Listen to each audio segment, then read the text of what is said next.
I'd like to call to order the annual meeting for the town of Sevastopol on Tuesday, May 29th at 6 p.m. Welcome. This is, pardon me? May 19th. Did I not say May 19th? I apologize. May 19th, 2020 at 6 p.m. Welcome to this town meeting, annual town meeting, probably the first one that we've had where we have had social distancing and a very slim turnout. Hopefully there are many people at home who have been able to see this on either our television station or perhaps on YouTube this evening. At least we hope so. So with that, I'd ask that you join me in the Pledge of Allegiance.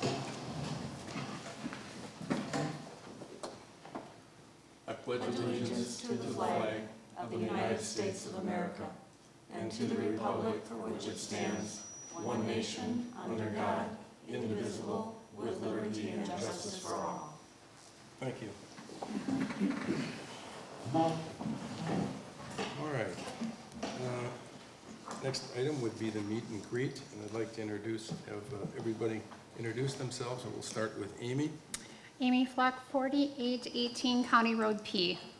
Dan Wolfel, Chairman, Park Road. I'd like you to introduce yourself, if you would, Derek, and a little bit of background on yourself, if you would. Thank you, Mr. Chairman. My name is Derek Daniil. I live at 4832 County P. A little history about me. I was born and raised in Sturgeon Bay. I attended Sturgeon Bay High School and graduated in 2008.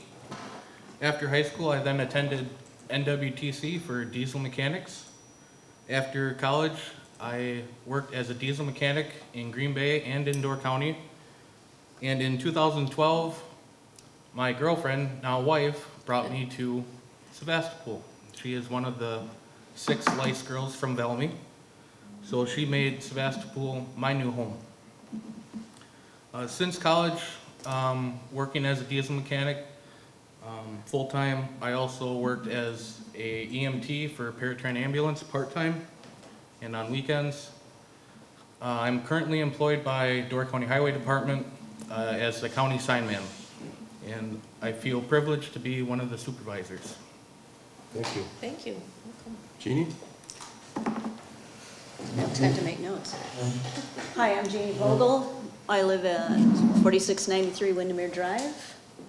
I was actually born in Algoma, but at the ripe age of 9 months, I became a Door County citizen, and been here ever since. And my background, I went to Southern Door High School, graduated from Southern Door, went to NWTC, called NWTI at that time. I was a medical assistant. I worked in a bank.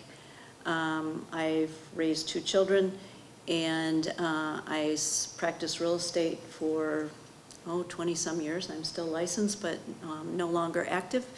And I decided to serve my community by running for county board supervisor, and it appeared that people thought it was a good time to vote for me, so I appreciate that. So thank you. Happy to serve. Thank you, Jean. Mark? Mark Kane, 4675 Matthew Road, Town Supervisor.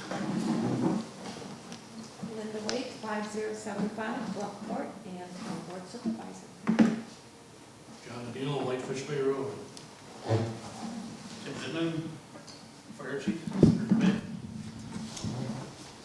Thank you, and welcome to our new town supervisors, Derek and Jean. Thank We appreciate it. All right, as is the custom with these meetings, although we have limited public tonight, public does have an opportunity to make motions as appropriate. So the first piece of business here would be the approval of the previous board minutes from April 16th of 2019. And if anyone has any questions, if not, a motion to approve would be in order. I'll make a motion to approve the minutes. All right, a motion by John, I'll second it. second by Laddie to approve the minutes from the annual meeting of April 16th. All those in favor signify by saying aye. Aye. Okay, motion approved. First of 2 special reports this evening. The first one is going to be a presentation of our 2019 audited financial statements. Under normal circumstances, we would have had a representative from our accounting firm here, but due to circumstances beyond all of our controls, that was not something that could occur, but we did come up with a reasonable solution, which is we have our accountant who taped her entire presentation for us, and so she will take us through this report, and we will have an opportunity at the end if someone has some specific questions to call her at home, and she'll answer our call. So with that, I think it's about a 20-minute tape. Hi everybody, my name is Elizabeth McMasters. I work for Clifton Larson Allen. I have been on the town audit for a few years now, working with Amy and the board through that. This year is a little bit different. Usually I've come into the office to present. However, with everything going on, that just simply isn't going to happen this year. So I appreciate everyone being understanding and being able to do this through a video. If there's anything that comes up and you have questions, please feel free to reach out. Amy and a few of the board members have my contact information. I believe all of you have the full set of financial statements in front of you. The first page that I want to look at is page 1. This is our opinion on the financial statements. The whole goal of our audit is to provide the opinion. We take a look at the design, implementation, and maintenance of the internal controls that the town does have in place. We obtain that understanding so that we're able to assess what might go wrong in the financial statements, and then we perform our audit based off of that. So we use different levels in order to do the audit. You know, we may not find something that is $25 off, but when it starts to get up into higher levels, we make sure that those financial statements are free of those errors. If you go to page 2, right at the top, this is where we express our opinion. There are 2 different ways that it can go: a modified opinion, which is not a good thing, and an unmodified opinion, which is what the town has. So it's saying that our opinion is clean and that we believe the financial statements in all material respects are free of material errors. The second paragraph down, you'll see we have what's called an emphasis of matter paragraph this year. This paragraph shows up some years it doesn't. It all depends on what's going on, and there's a number of different variables that can trigger this paragraph. In 2019, there was a new GASB standard that was put into place regarding fiduciary activities. So I'll go into more detail and show you how that affected the financial statements, but overall it's just money being held for another governmental entity, whoever that may be, and it pulls those funds out into a separate statement so that it's more clearly shown in the financial statements what's being held for another entity at the end of the year. On page 4, this is where the financial statements really start. There's 2 different sets of financial statements, more or less, within here, and this is no different than any other year. The first set, which starts on page 4, relates to anything that is recorded on more of a long-term basis. So this is where you would see like debt, how much is owed in future years, or capital assets that are going to benefit the town for years to come. Couple of things that I want to point out in that regard. Up towards the top of the page, you'll see in the assets section, there's a line called net pension asset. In 2018, it had a balance of $10,000. 2019, it was 0. If you go down about halfway down the page in the liability section, you'll see a line called the net pension liability. It was 0 in 2018 and just shy of 12 grand in 2019. Those lines relate to the Wisconsin retirement system, which is something that the town has participated in for a few years now. This is a required GASB standard that we have to show in the financial statements. Wisconsin is a unique state that it actually has a funded pension plan available to municipality employees, etc. So depending on the rate of return with investments, what's going on with the plan during the year, it hovers between a slightly overfunded plan and a slightly underfunded plan. So 2018 was overfunded, 2019 is slightly underfunded. It does not necessarily mean that, in a year that it's overfunded, that the cash is sitting in the bank available to spend. And when it's a liability, doesn't mean that you're going to need to pay that tomorrow or anything. It's just if the plan were to go under, this is what the town's proportionate share of that plan would be.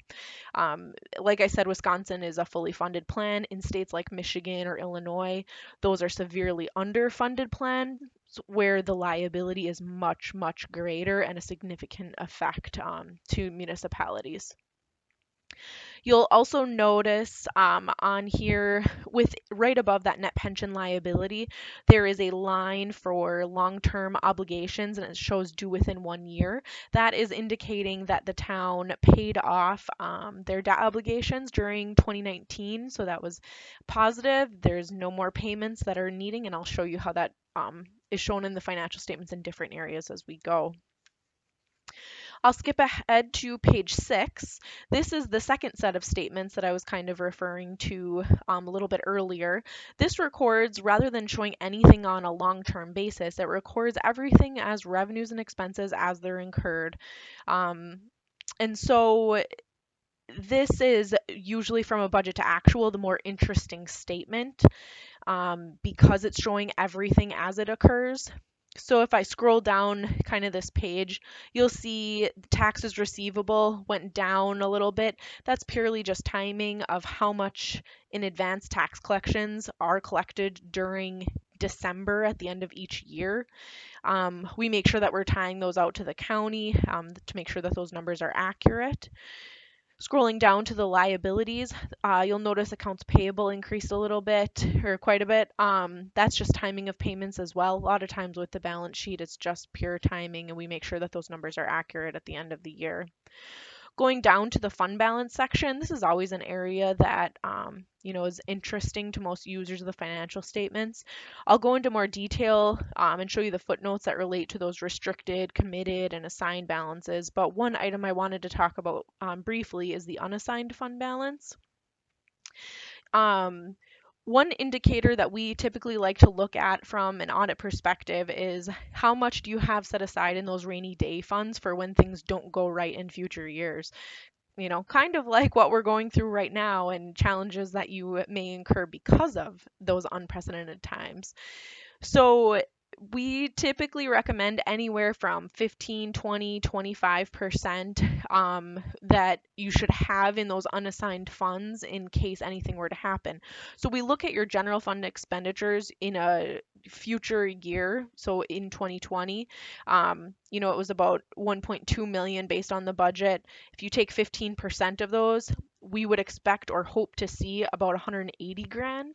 So having an unassigned fund balance of 250 grand, the town is well above that percentage that we would recommend. Moving into page 8, this is the income statement showing the revenues and expenditures and how the town ended for 2019. At the top of the page, you'll see the intergovernmental revenues were higher than in 2018. Majority of that related to local road improvement program revenues that were received. That's not something that's done every year. And also miscellaneous, that balance was higher in comparison to 2018. A lot of that is positive interest earnings, even more than what everybody expected, which is something that we're seeing across the board. And I'm sure, residents, it was a good economy. We'll see what happens in 2020. But as of 2019, that was a positive increase for the town. Down in the expenditures, you'll notice that public works was significantly higher than what was in 2018. I'll show you more detail in the back for that, but majority of it related to snow removal and some other construction expenses during the year. Right below that, you'll see in debt service, there was the final principal payment of that $105,000, showing that, the expense was incurred and the debt is paid off. So overall, there was a decrease in fund balance, a little over 90 grand this year. 2018, there was a positive, an increase to fund balance of almost 110,000. So some years are better than others. That's good, though, that you had some of those reserves set aside in a previous year to cover this year. So it really doesn't change the financial position of the town too much. You're still maintaining that 15,000 or 15% in those unassigned general fund expenditures. Page 10, this is a slightly more detailed version. It shows the budget to actual. Very quickly, I'll just point out the biggest one on there is that public works line where it was overspent by about 85 grand. Page 11, this is where that new GASB standard takes into effect. They are the custodial funds. Essentially, these are property taxes at December 31st that are being held to for others. So the payments to the county, to any other municipality, school districts, etc., those are all included in this statement rather than being shown as part of the general fund. So it pulls it out into more plain sight is essentially what it does. And it's not that we showed in the past that it was the general fund's money. In the past, the statements would have the cash on one line and it would have it due to other governments. Now you'll see it's cash and due to other governments just pulled into its own statement. With the implementation of this GASB standard, it does not change anything in the way that the accounting had to occur for the village. Or I'm sorry, for the town. And so there's no changes that Amy had to make in the system or anything. It's purely as part of the audit, we pull these dollar values out and it's part of our tax roll reconciliation that we've done, each year. So there's really no effect to the town and it's just a financial statement presentation change only. Moving on to page 22, in between there's just a lot of different note disclosures stating how the financial statements work, what kind of basis they're on, and a lot of the same footnotes that have been in the past. And there's nothing real notable within there. So if I skip ahead to page 22, the top of the page are the schedule for the capital assets that relates to those balances on the very first page of the financial statements where I, kind of mentioned that stuff is recorded on a long-term basis. You'll notice that there isn't a ton of activity. It's mostly just depreciation being recorded for the year. The town was repaving some roads, etc. Usually the criteria in order to capitalize any of that is that it is a complete reconstruction and ripping up the road. So the town typically hasn't grabbed those types of items as assets. It makes the accounting for it a little bit easier, but in some quiet years when there's not a whole lot going on, the schedule looks kind of bare, but it's not unusual and it's something that we verify as part of the audit.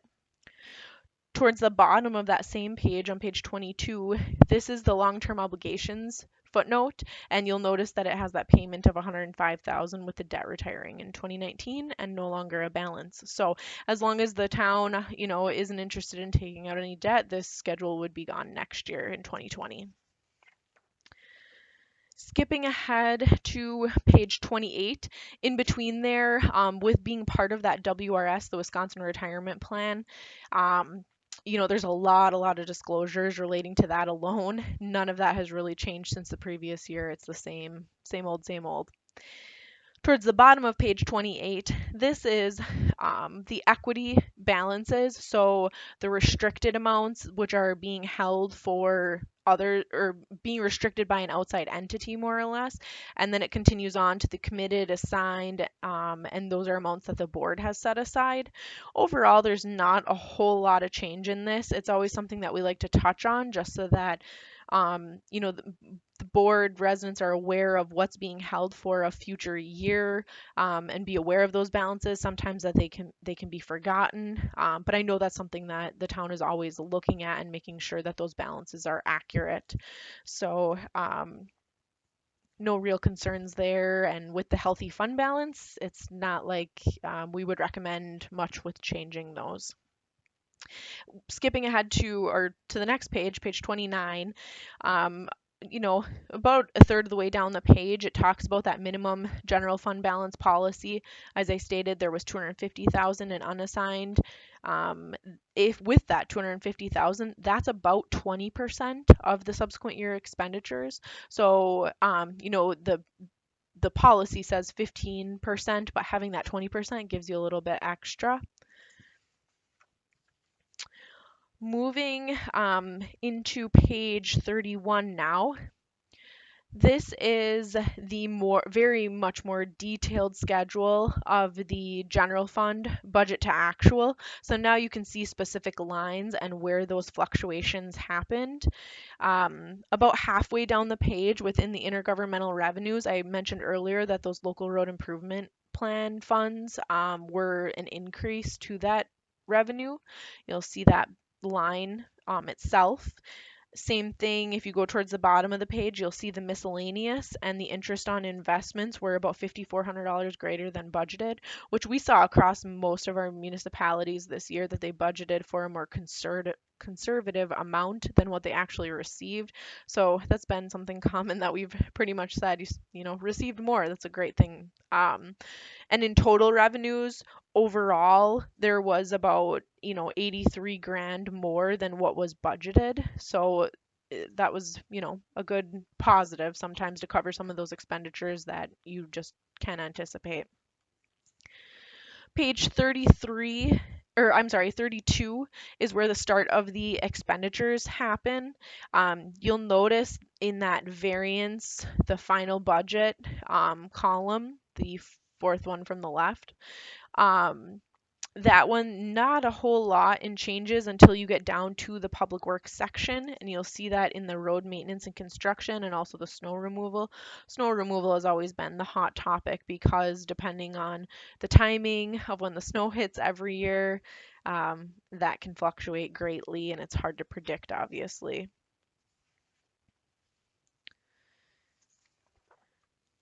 Moving now into page 34, this is our report that we issue on the internal controls over financial reporting for the town.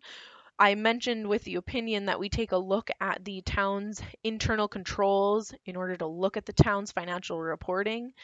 We design audit procedures to address those risks that we may identify, but we don't necessarily express an opinion on the effectiveness on the internal controls. We'll make recommendations here or there, but there are things that, depending on how a municipality is structured, there just really isn't too much that we can do. You'll notice at the bottom of that page 34, this is where we discuss the findings that the town has. There are two different kinds of findings that we are able to issue: a material weakness or a significant deficiency. Material weakness is a bigger deal. Significant deficiency is not as much of a deal, but we always want to make sure that everyone's aware of it. If you skip to page 36, this is where we go into the details of what those findings are and why they're issued. So the first one is the segregation of duties for the clerk treasurer position. Obviously, there's just one clerk treasurer. It's not split between a clerk and a treasurer. So there's limited things that you can do with the controls to make sure that everything is handled appropriately, since obviously it's only one person doing it all. So things like cutting checks, cutting payroll checks, handling cash receipts, making the deposits with the bank. What are you going to do when you only have one person that can do it? So this is a common finding that we have amongst many of our municipalities, and it's not anything that would go away unless you were willing to pay another person a salary in order to add that position, which is extremely uncommon. I don't know if I'll ever see it.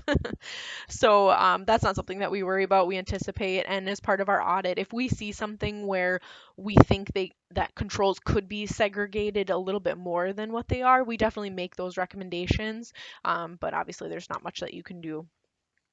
Moving into page 37, this is the second finding, and it relates to the preparation of the annual financial report. This report, obviously, there are many standards that apply to it, and making sure that you're keeping up to date with the standards, making sure that, these financial statements are accurate. It's not an easy task. We have many teams within Clifton Larson Allen to help us navigate all of those GASB standards. It seems like there's 5 standards issued every single year. I wish they would slow down sometimes.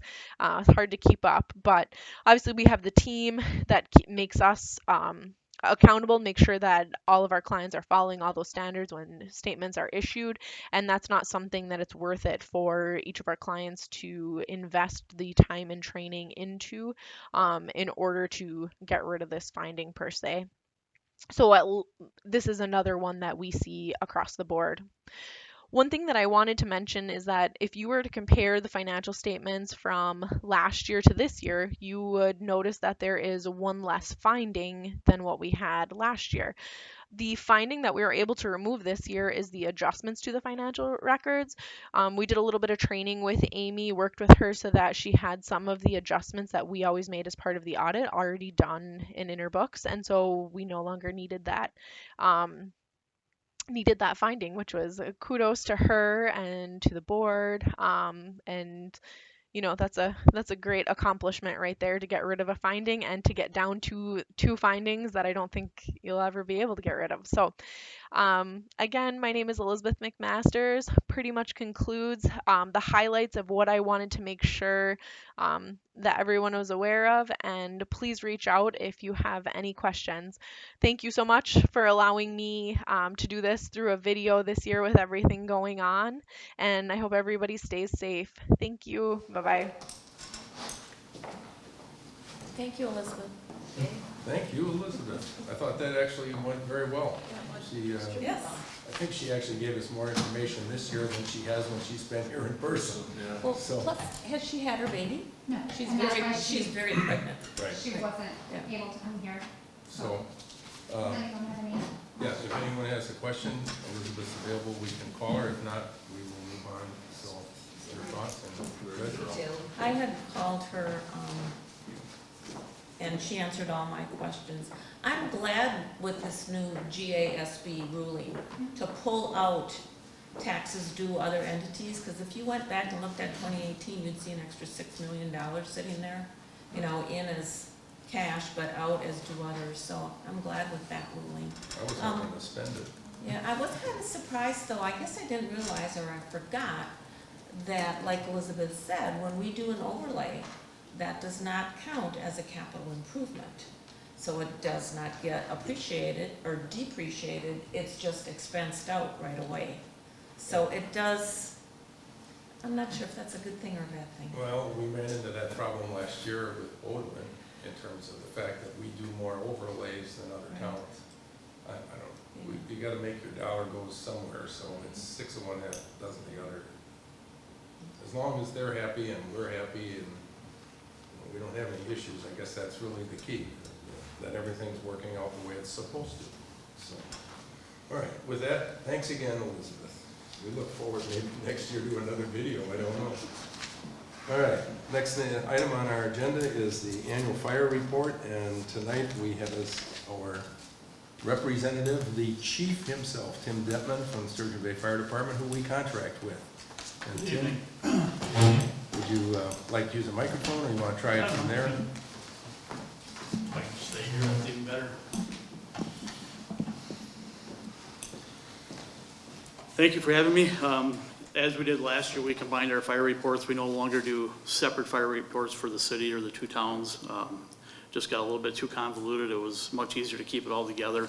We were able to break everything out, but if there's something that the town's looking for, we're more than happy to go about with it. So Amy had forwarded out a copy of the report.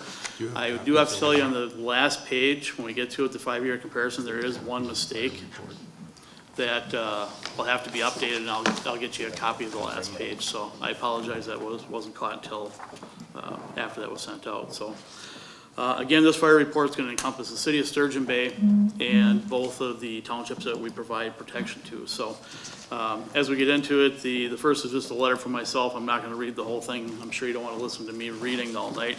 But I do want to highlight the 4th paragraph in relation to the ISO Insurance Service Office, our ISO rating for the town. We in the city have been working strongly to increase the ISO rating for the city and everything we could do for the outlying areas. Our protected areas only allowed one type of water credit. We always utilize our city water credit because we have such a strong water supply. ISO has changed it and now allows for split water credits. And what that does is we were able to do a water shuttle evolution and a few other evolutions, timed evolutions for ISO. And what that allows us is that we've also incorporated auto aid, meaning anytime that there is a call in the town of Sevastopol, somebody calls in and says, I can see fire, there's smoke, and I don't know what's going on. When they page us, they automatically page Jacksonport and Egg Harbor. And they're each gonna send, or should be sending, or requested for an engine and a tender. Tender is just a truck with a lot of water on it. What that does is any address within the township that's within 5 miles of any one of the 3 fire stations will have a much better ISO rating. It'll actually bring them down to a 5, which is a very exceptional rating. Now, that doesn't encompass the entire township. We've talked about we've talked about that in the past. There are areas that we could get to with a little bit of work, but there's some areas that are just really challenging, and there's really no way to increase it. So, but that took effect February of 2020. So those people that are, when you come to your homeowners or commercial insurance renewal dates, make sure you're very adamant and tell them to make sure they recheck your ISO rating, because there's a very good chance you're going to see a drop in it. So more so on the commercial side, our homeowners, our fire portion is a small amount, but something is something. So, but anyways, that was there's a little bit of information on that. Last year, we were able to incorporate into our budget for 2020 a part-time fire inspector. So while all of my full-time guys and myself, my assistant chief, are certified state certified fire inspectors, we also have a part-time fire inspector that's certified that'll be helping us pick up the load. So you'll see him around in and out of areas. So other than that, there's really not a whole lot more on the my letter. I'll let you go ahead and read through that as you want. But moving on, the next page is our mission statement, our statement of values. That really reflects on how we as a department operate, and we live by this daily. So next page, our fire department staffing. Our staffing is, as we entered in 2019, we had a retirement, and Lieutenant Dell retired from full-time, so we've had a new lieutenant promoted, Brent Wiegans promoted to lieutenant, and then we had one of our part-time guys that ranked up, which was Austin Gully. So currently, or what we ended up with in 2019, 2 of my full-time were town of Sevastopol residents, and 5 of my part-time firefighters were town of Sevastopol residents. So we are a little bit short on our part-time right now. It's become real challenging to pick up part-time firefighters. A lot of businesses aren't letting the individuals take off as easily as they had in the past, and it's a hard profession right now to get people to want to get into. But we have an excellent staff where our response is not lacking in any way, shape, or form. And we're fortunate that we've got great working relationships with all the surrounding departments throughout the county. Tim, do you find that the Northern Door fire departments are faced with the same issues and their volunteers? This is not just us locally or in the county or in the state. This is across the United States. There's every department across the U.S. is really challenging. There's a lot of, if somebody were in the field and looking for a full-time position throughout the U.S., you can pretty much go anywhere you want. There's a lot of open positions. And that's the same on the public safety throughout law enforcement too. They're having a hard time finding good qualified people that are willing to do the job. Okay, thank you.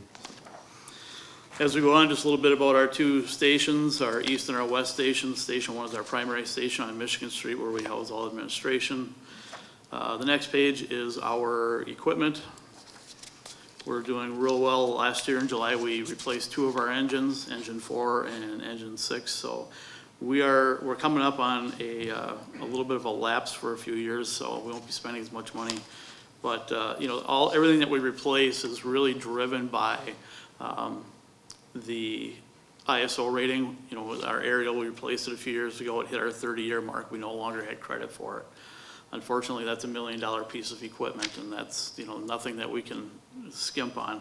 The engines that we purchased last year were about 1.25 million for the 2 engines. So they run every day. They get a lot of miles on them, and you know, we can't buy lesser vehicles because we need to make sure that we've got the equipment operational when we need it and we're not working on it. So, but then again, that's our response.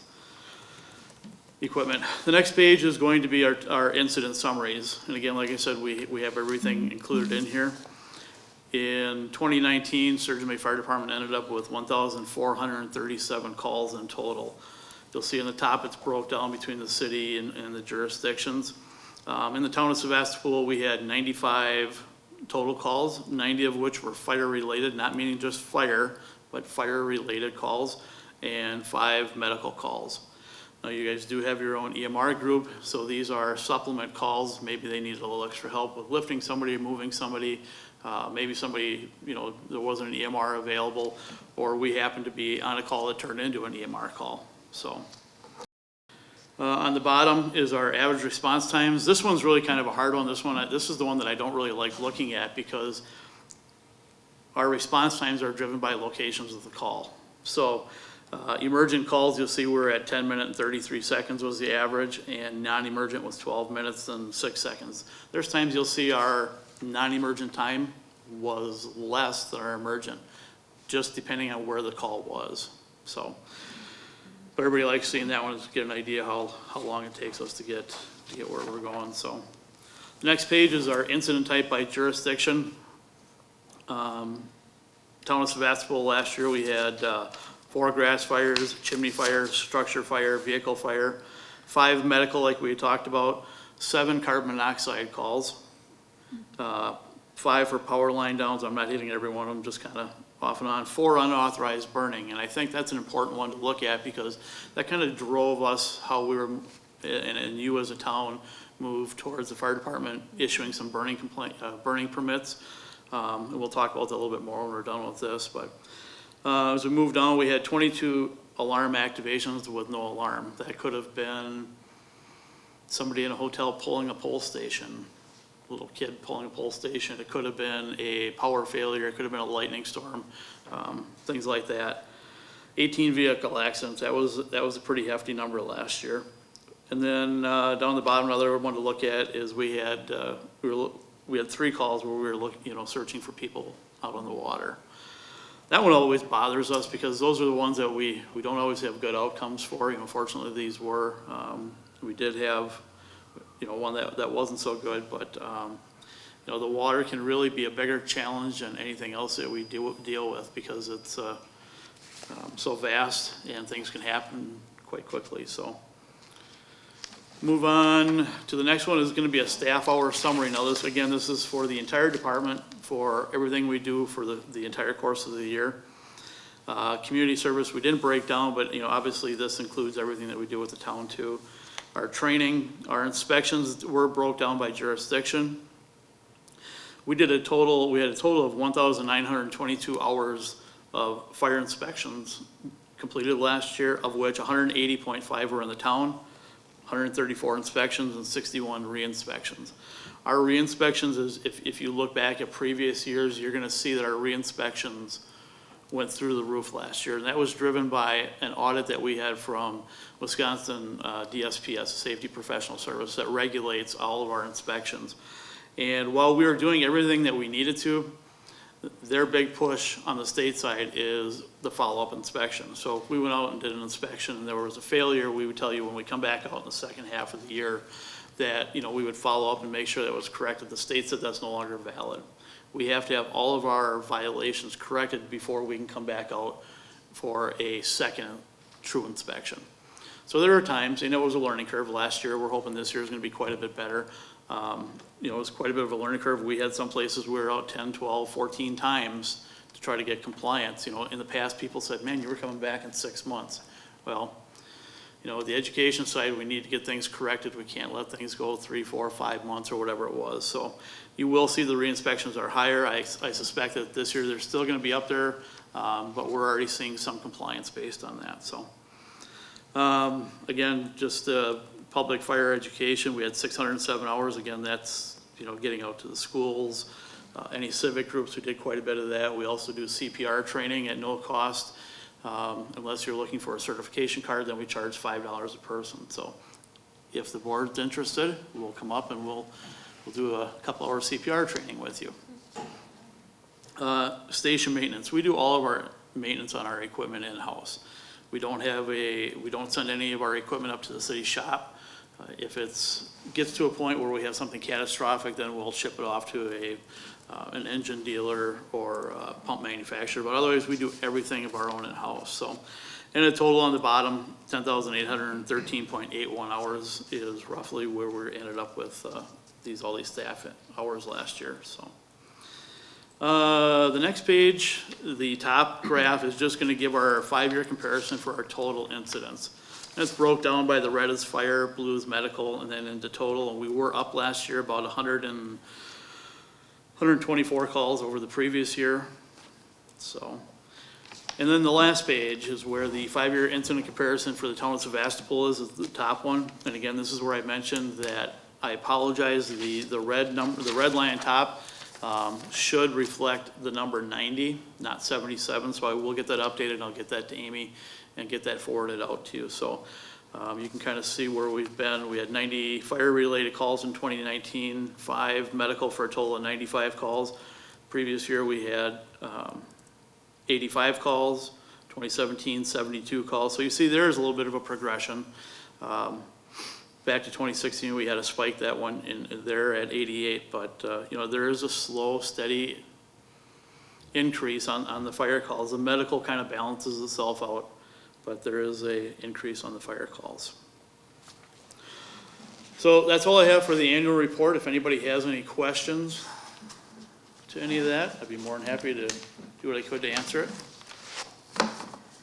The only thing I noticed was at your most recent meeting, or a recap of one of your city meetings, you were talking about potentially replacing the Westside Fire Station.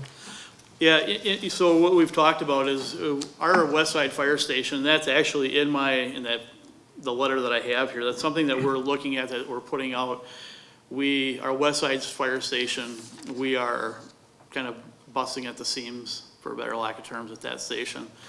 Equipment's gotten bigger over the years. And we've really pretty much outgrown that station. We're also, when that station was built, the response with ISO and how they looked at travel time, for the most part, was accurate, but they didn't look at a GIS study. So our two stations are literally too close to each other to gain our maximum travel to incorporate it. You know, I wish that our East Side Fire Station wasn't downtown, right where it's at. You know, maybe we were out by where, you know, the old highway garage, you know, out by the ADRC, and that would definitely help us get out here a little bit further too. On the west side, you know, we need to be a little bit further out, but we're looking at something down the road. You know, I put it on a 5-year horizon. It could be 10 years. Finance obviously is going to be a big thing, but we do need to move into a larger facility that we're not, you know, cramped at. So. Okay. Well, thank you. Anyone from the board have any questions for Tim? Linda? Now that you're issuing our burn permits, does that fall under fire inspections, like Town of Sevastopol, 134 inspections? Would that include burn permits, or you just? No, what we're gonna do is there'll be a separate line that'll say burning permits. So we're gonna track how many burning permits that were that issued for the town. So that'll be a separate line, so you'll know how many that we issue. So if we want to touch on that real quick, I spoke with Chairman Wolfel, and we did place a hold just due to the whole COVID incident emergency that's going on, the dryness, and recently, about a week and a half ago, Dan, I think is when Went back to normal. Kind of went back to normal. We issued one permit, and we got a call on it that day. So I think it was just because everybody's been so used to no burning, and then, you know, seeing some smoke again. I'll be honest with you, we've had a lot of really good compliance on the burning complaints. There's obviously a couple here and there that just can't understand why they can't, you know, burn a field that's 100 by 20 by 20 feet high and full of stumps and logs. But, you know, on the education side, and after we got over those first couple hurdles, things have gotten a lot better, and people really understand the importance of why we're doing what we're doing. I think we also had a lot of people who had time on their hands And, you know, now was an opportunity not only to clean the basement, but clean the Yeah. yard. And, Yep. and so that presented a few challenges. We had a fair number of people call and question it, but we worked through it with, I think, with maybe one exception. Right. So- It really did, you know, where we held off for a little while, went real well. I am a firm believer, I'd much rather know where the burning's happening and what they're burning than finding out later on when somebody makes a call and say, hey, we've got a problem. So we can address a lot of the problems. Again, everybody in the town that we've been issuing permits to has been exceptional. We've been trying to get Amy a copy of every permit, and I know that hasn't happened. We've had a few hiccups along the way, but we try to make sure that when we get out and do our burn permit, it's a digital copy. We take a picture of the pile of what they're burning, so if we have to go back, because there's a complaint later, and now we see a bunch of tires or blue plastic in there, we pull up the picture and the permit and say, yeah, it wasn't in here, you know, so then we have some problems, but we try to get Amy a copy so she at least sees the things that are being Right. taken care of, so, but we're very happy with it, so. It's working well from my perspective. Thank you. So thank you for tonight, and thank you for the job you've been doing for the town, and we hopefully look forward to extending this at some point. Thank you. We're working on it, let's put it that way. All right, thanks again. The next portion of our agenda is called the kind of the year in review, and what we ask is that the chairs of the various committees within the town kind of just give us the highlights of what happened in the past year or anything that might be of significance in the upcoming year. And in this case, we'll start with Linda, who represents the Plan Commission. All right, So, thank you. Linda? I would say that the biggest accomplishment of the Plan Commission in 2019 was the development and finalization of our 20-year comprehensive plan update. So we had a lot of good participation from citizens and board members and committee members in that. I think we were very pleased with the product. We worked with Bay Lake Regional Planning Commission, and they were very receptive to us on our needs, and the price was right. So that is our accomplishment for 2019. I didn't do a count or anything, but we did have several conditional use permit requests that that the Plan Commission acted on. I don't think we had any zoning requests from the Board of Adjustments. We have not had a meeting since January of this year. Obviously, meetings are on hold right now. We do have a full 7 board Plan Commission members now. Due to our population of over 2,500, we are required to have 7 members on our Plan Commission, and I can tell you who those are. We have Hugh Zettel, Derek Daniel, Laird Salisbury, Mary Ellen Ramstack, Jay Hubner, Terry Riker, and myself.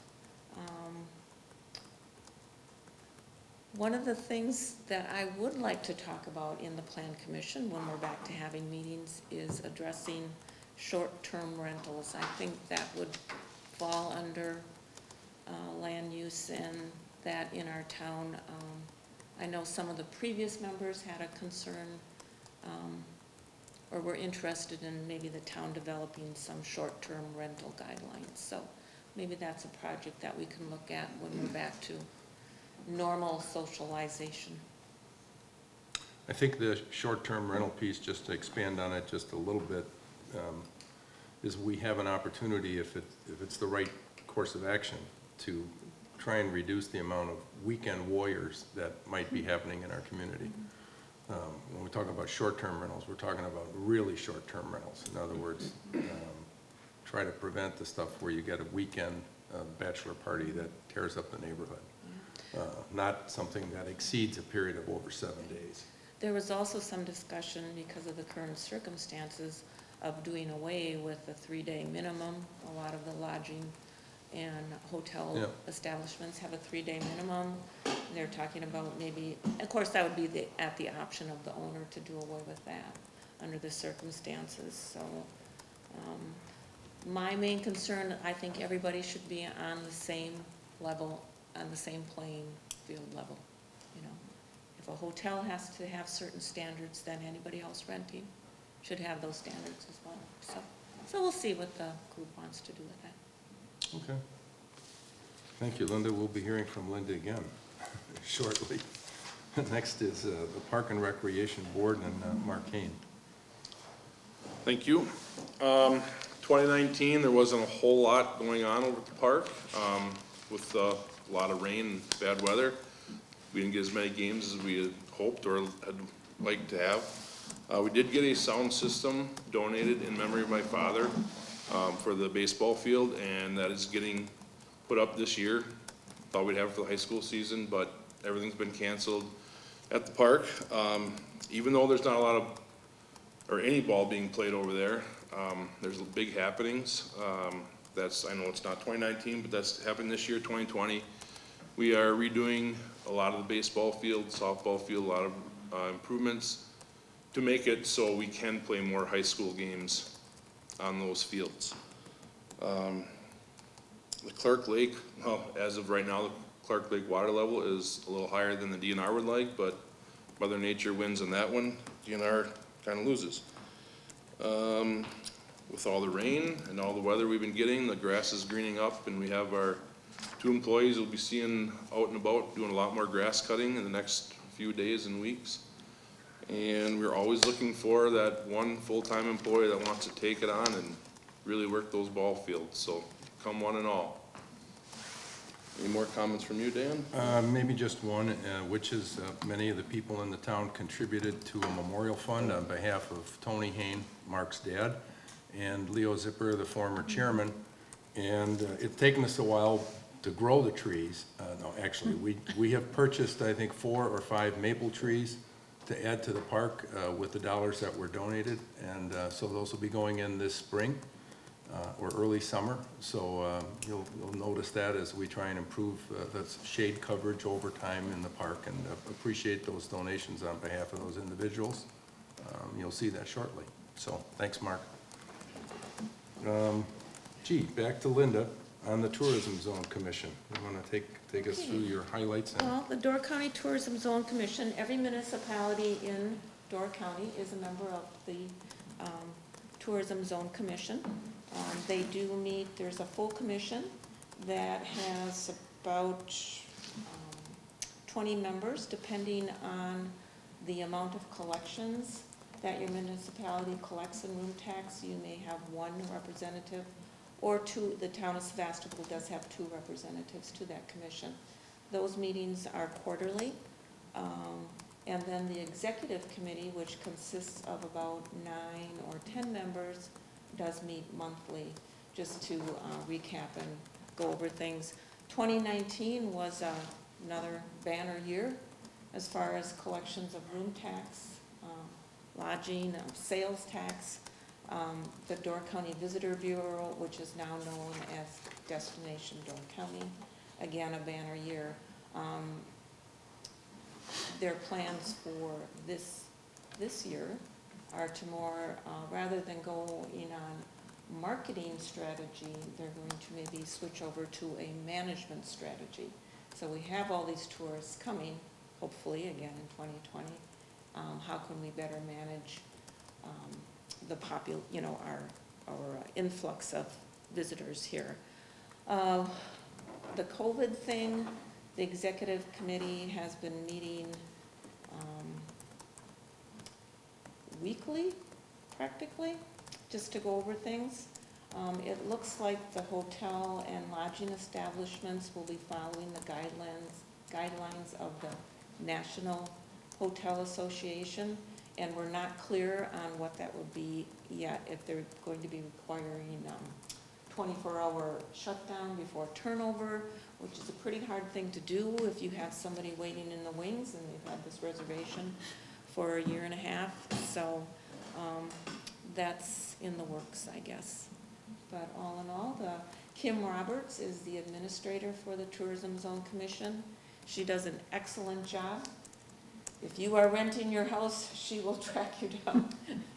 It's amazing what, she does a fantastic job. And I enjoy learning all the things from the Tourism Zone Commission.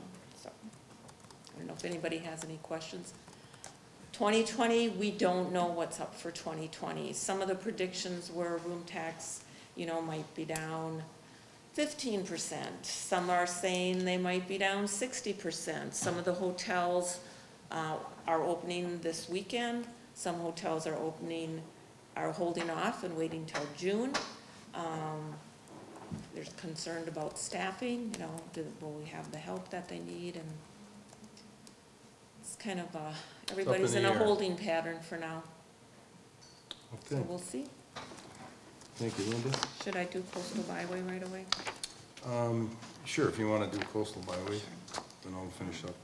Oh, I mentioned that, so the Door County Visitor Bureau is now Destination Door County, and the Sturgeon Bay Visitor Bureau is now Destination Sturgeon Bay, which I did listen to their meeting this morning, and that was pretty much the same thing. Everyone's sort of in a holding pattern, and you probably heard that I'm deviating from the coastal byway. I'll go back to the tourism for just a moment.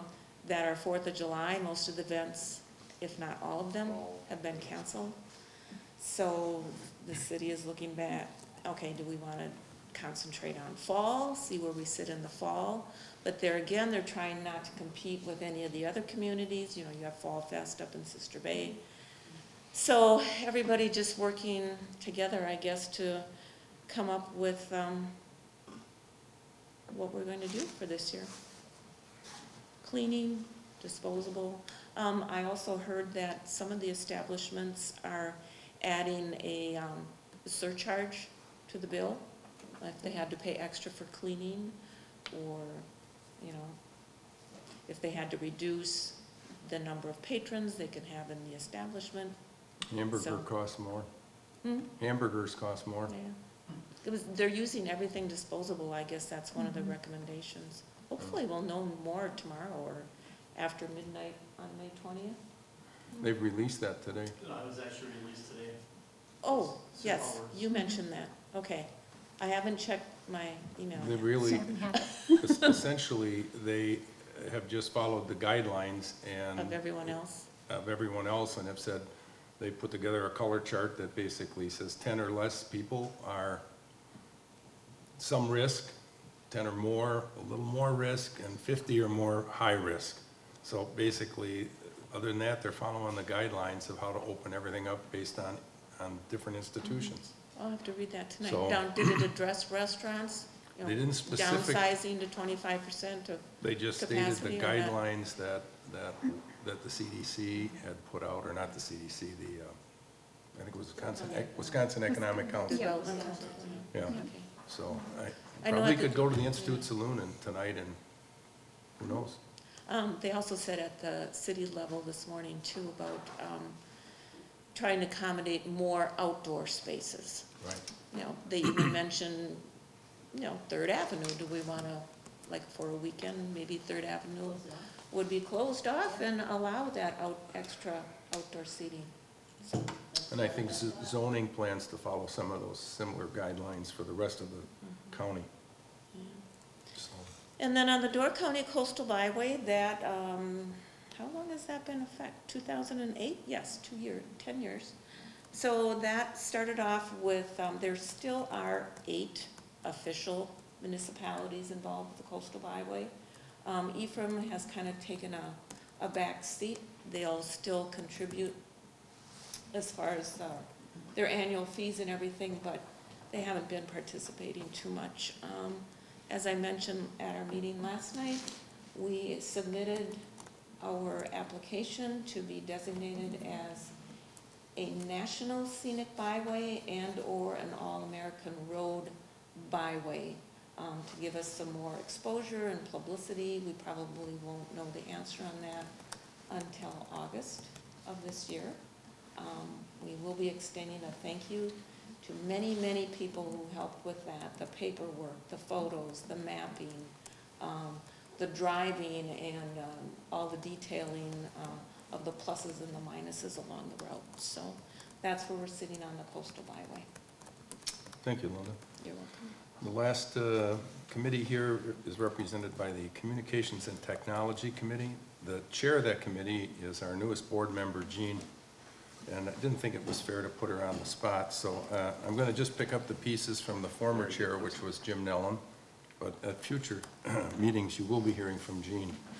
Really, we focused this year on 3 projects, one of which we'll talk about in a little bit, but the 2 primary ones were trying to broaden the ability of our townspeople to watch what we're doing as a town board, and by doing that, we have a limit, I should say we have been limited by the availability of charter cable to those people that have cable can watch us on TV.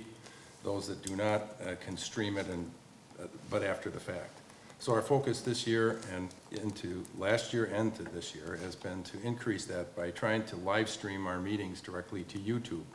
We've taken 2 or 3 attempts at that, so with some success. It's not where we'd like it to be, although maybe tonight it may be working perfectly, in which case anyone with any reasonable connection speed will be able to stream these meetings, whether you have charter cable or not. So if that's the case, I'd be elated to report that, and we'll see the results. Laddie seems to indicate right now that it's working. The other area that we worked on, which was a website revision, I think that turned out to be a very nice improvement. There's more traffic on it. There's a lot of new touch points. One of the things that I might mention at some future meeting, we'll probably take you through it, and that is we put our comprehensive plan on the internet, and there are hot links within the comprehensive plan. So if you go into one of these hot links and click on it, it may peel back more information on the school system or the individual park or how the land is zoned.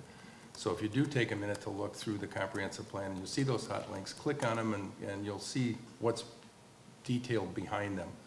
Our original comprehensive plan was 200 and some pages. I mean, it was almost 2 inches thick, right? Our new one is significantly smaller, but a lot of the detail is still there and captured on the internet. And so it's more concise and easier to access. So it is out there. So that's it from the communications and technology piece as it stands right now.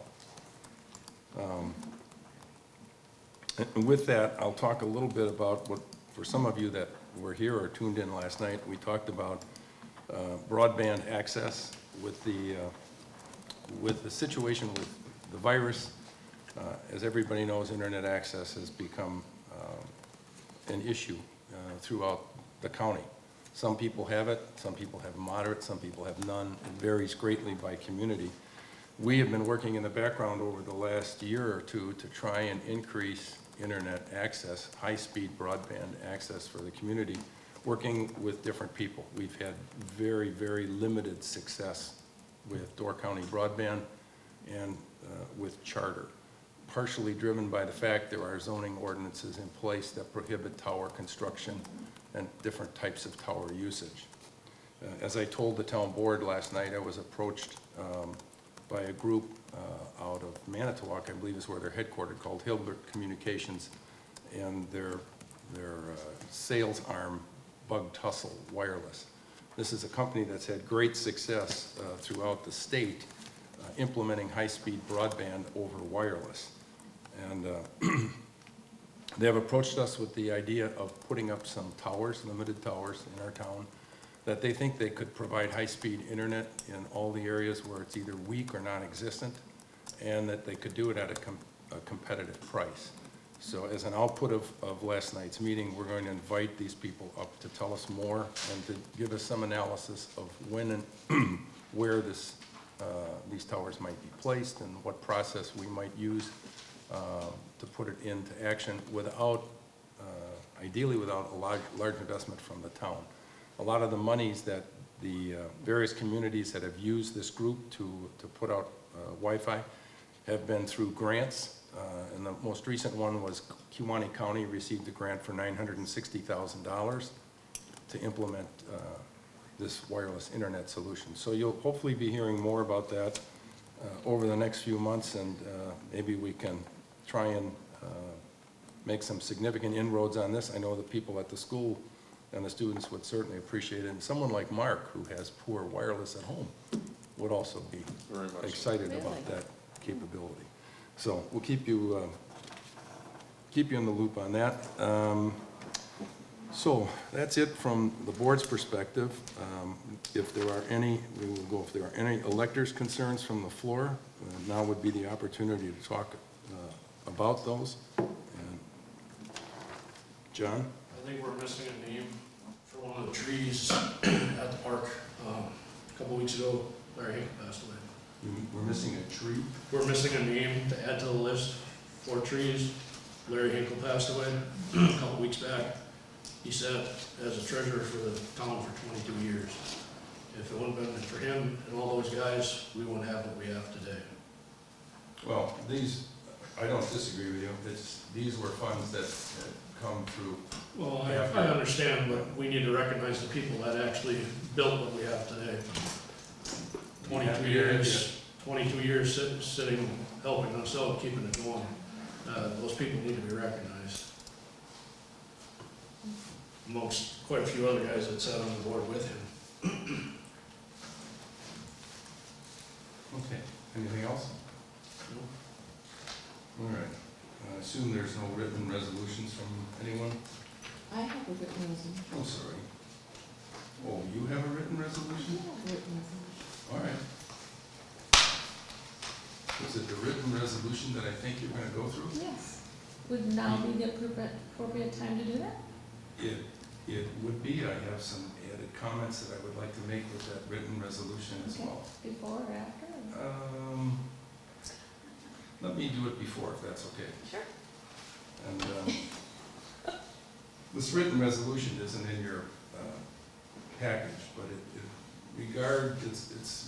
it's a resolution honoring our municipal clerk, Amy.